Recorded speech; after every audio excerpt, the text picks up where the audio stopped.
প্রতিপালক আল্লাহ, তেমন সওয়ালেও কিন্তু আমাদের প্রতিপালক আল্লাহই রয়েছেন, অন্য আবার কেউ নয়। তবে আজ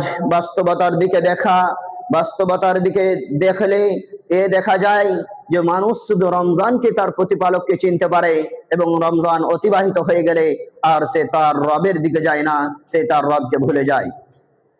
তো আমাদেরকে একটা পয়েন্ট, এটা আমাদেরকে খেয়াল রাখতে হবে যে রমজানে যে আমাদের প্রতিপালক আল্লাহ তাআলা রয়েছেন, তিনি আবার শাওয়ালেও রয়েছেন, রজবও রয়েছেন, এবং রবিউল আউয়াল, সানি, জুমাদা উলা, জমাদাল আখর, যতগুলি মাস রয়েছে তার মধ্যেও রয়েছেন। তো এবার আমাদের এই রমজানে করণীয় কি ছিল?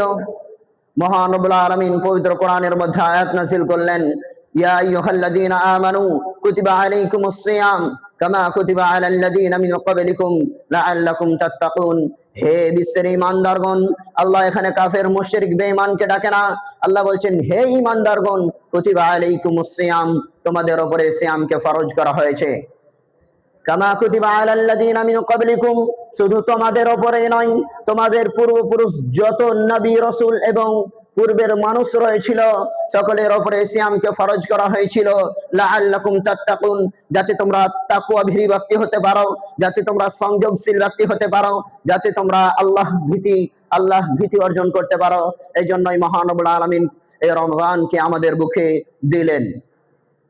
তো আল্লাহ তাআলা চাচ্ছেন না যে আল্লাহর কোন বান্দা জাহান্নামে যাক, আল্লাহ চাচ্ছেন যে আল্লাহ তাআলার বান্দা রাসূলের উম্মত যে কোনো হালে বেঁচে যাক জাহান্নাম থেকে, শয়তানের হাত থেকে।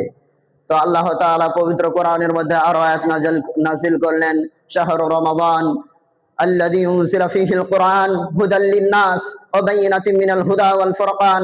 আল্লাহ তাআলা বলেন, এই সেই মাস যেই মাসে আমি কোরআনকে নাযিল করেছি, এটি এমন একটি কিতাব যা মানুষকে হেদায়েত দেবে, হুদাল লিন-নাস, মানুষের কল্যাণের জন্য, মানুষের উপকারের জন্য, মানুষের হেদায়েতের জন্য যে আল্লাহ তাআলা এই কিতাবকে নাযিল করলেন। আবার তার শেষ অংশে বলে দিলেন এটি সত্য ও মিথ্যার মধ্যে পার্থক্যকারী কিতাব। শুধু তাই নয়, মহান রব্বুল আলামিন সূরা কালাম 52 নম্বর আয়াতের মধ্যে উল্লেখ করছেন, ওমা হুয়া ইল্লা যিকরুল লিল আলামিন, আমি এই কোরআনকে তোমাদের সম্মুখে উপদেশ হিসাবে নাযিল করেছি। শুধু তাই নয়, মহান রব্বুল আলামিন আরো বলেন, ইন্না আনসালনাহু ফি লাইলাতুল কদর, নিশ্চয় এই কোরআনকে আমি লাইলাতুল কদর রাতে দান করেছি। ওয়ামা আদরাকা মা লাইলাতুল কদর, তোমরা কি জানো এই লাইলাতুল কদর রাত্রি কি? লাইলাতুল কদরি খায়রুম মিন আলফি শাহর, লাইলাতুল কদর রাত্রি এটাই, লাইলাতুল কদর খায়রুম মিন আলফি শাহর, এটি হচ্ছে হাজার মাসের চেয়ে উত্তম। সম্মানিত উপস্থিতি, যেহেতু আল্লাহ তাআলা পবিত্র কোরআনের মধ্যে জানাচ্ছেন জালিকাল কিতাব,